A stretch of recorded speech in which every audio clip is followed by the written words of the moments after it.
Hey guys, welcome back. This is our second session of 4 uncommon keys to improving your relationships. Yes, and for those who may not know, we are Brendon and Katie Byrne.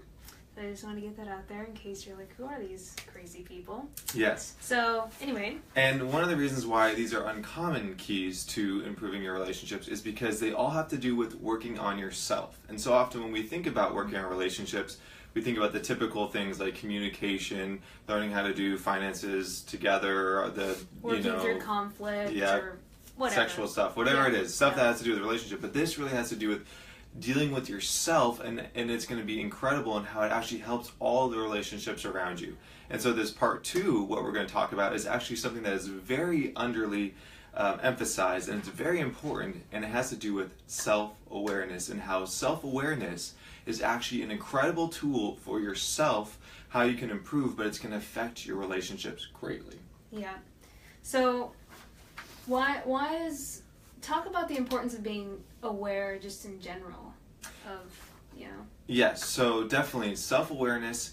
One of the best things you get from self-awareness is you know where you're at, so you can be intentional in life. If you don't know what's going on inside of you, we live in a world full of distractions where you go from thing to thing, busyness of work, busyness of ministry, busyness of entertainment and distractions, TV when your time is off, and you never are able to be calm unless you actually stop and be intentional. You don't calm down to know what's really going on inside of you. Yeah, I think just to add to that, like, we all have areas of our life we don't love. Maybe it's a job, maybe it's a relationship or whatever, and we're wanting change in those areas, and it's really hard to know how to change, what to change, if we don't know where to start. And so the start is just kind of knowing where you're at, knowing what's going on inside of you.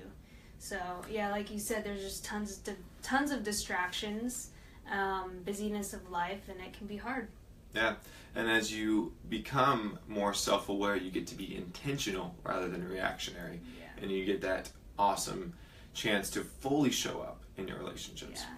So let's talk about why it's important in the context of relationships. We kind of touched vaguely on like why it's important in general, but how is it in the context of relationships? Sure. So relationships, what's the point of relationship? It's about intimacy, it's about bonding two people together, getting closer and unified. But you can't really have intimacy, you can't really let someone in if you don't know what's going on inside of you yourself. Mm-hmm. And so this is actually a huge barrier to relationships that many people don't know about. When you don't have self-awareness, when you're living in distraction and busyness, it's very difficult to let someone into those intimate places.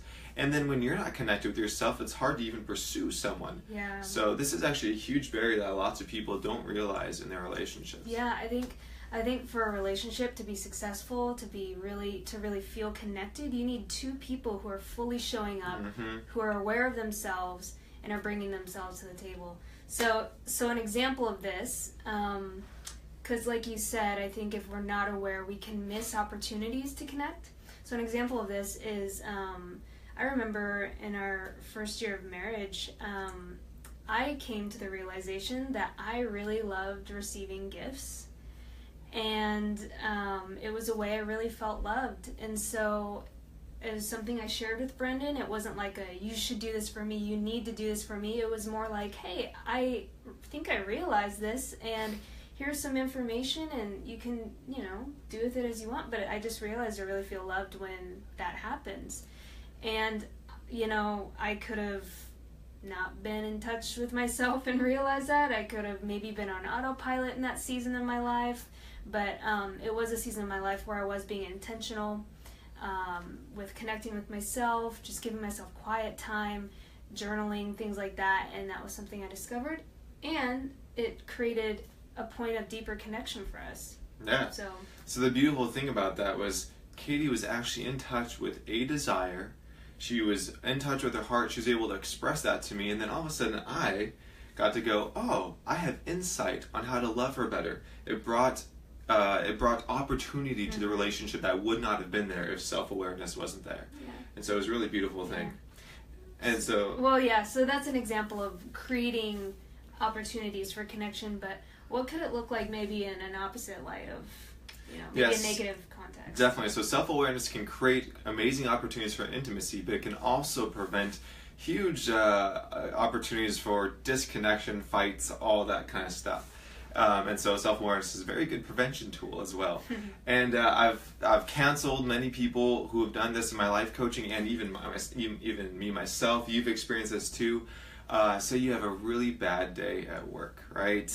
Just stressed out. You have lots of projects due. You get home, you're thinking about something that you forgot to do, and you're really stressed out. You feel the anxiety, you feel the anger, right? But you don't really know that's even going on. You're just stressed. And you come home, and then you're with your spouse, and all of a sudden they say something totally normal, but for you it just triggers you, and all of a sudden they get the brunt of all your stress. They get the brunt of all your frustration, and we totally can misinterpret them and create this huge opportunity for disconnection, for a fight to ensue, for whatever. And so one of the things that we can do is, with our negative emotions, if we aren't in touch with ourselves, those are just going to come out on whoever's around us. It is so important to be able to slow down, feel what we're being able to feel so we can move through it. And if we don't, we're kind of going to vomit all of our stuff on the closest people to us. Which is I'm guilty of that. Sometimes, something will happen earlier in the day.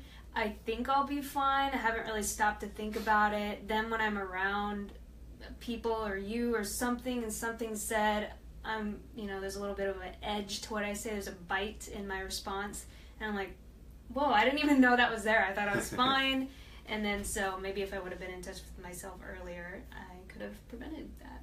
So it's a good point. So self-awareness is going to help you build intimacy, and it's also going to help prevent you from doing things that take away your intimacy. And so what are some ways, this is good, so what are some ways, Katie, that they can actually practically start doing this so that they can actually get these benefits? Yeah, so it's pretty simple. Just carving out quiet time in your day. It doesn't have to be long at all. It can be seriously a couple minutes in the morning when you're getting ready or on your drive, but just learning how to be intentional of how am I doing, or what's going on? How was my day yesterday or this morning or whatever? So it's just being a little bit more intentional. That's something that you can carry with you throughout your day. But as far as other practicals, I journal. I try to once a week. But some people do it every day or multiple times a week, and that's also a great way to get in touch with yourself. I know what do you like to do a couple different things? Yeah, for me, awareness is something that my life is infinitely better when I do it, so I'm very intentional with it, because also if I don't do it, my life starts to suck. So I actually go on a 20-minute walk every morning to start out my day with kind of just going, what's going on? How can I be in charge of life right now and not be living in reaction to everything and my emotions running through me? I think this might even be more helpful for those who have their emotions are really strong, and I think my emotions are pretty strong. I can be run by my emotions, so I think for those people it's even more important to be self-aware. So I take I do that in the beginning of every morning. I go on walks, and then even throughout my day, I'll just stop, I'll close my eyes, I'll take some deep breaths, and I'll just go, how am I doing today? What's going on? Any feelings, emotions? And sometimes there's some pain there that I didn't even know about. Sometimes there's other things, but just taking time, like Katie said, really is the only way to do this. Stop, quiet your mind down, and allow yourself to get in touch with what's going on. And for many people, if you're not used to this, you might need to do it for a little while before you can even shut your mind down enough to where you can actually feel what's going on inside. Yeah. So another last practical we want to give you is processing with friends. Mm-hmm. Being intentional about getting into each other's lives, asking each other questions. A lot of the times through conversation with friends, you'll hear yourself saying things and you're like, whoa, I didn't even know that was there. That was super helpful. So just processing with people you trust, friends, family, whatever, that can also be really helpful for you to become aware of yourself. Yeah. So try it this week. Maybe carve out, 5 minutes in the beginning of your day, 5 minutes at the end of your day, whatever, on your drives, and just take note of the difference you see. Yep. And we will see you guys later for part 3 of Uncommon Ways to Improve Your Relationships. Yep. See you then.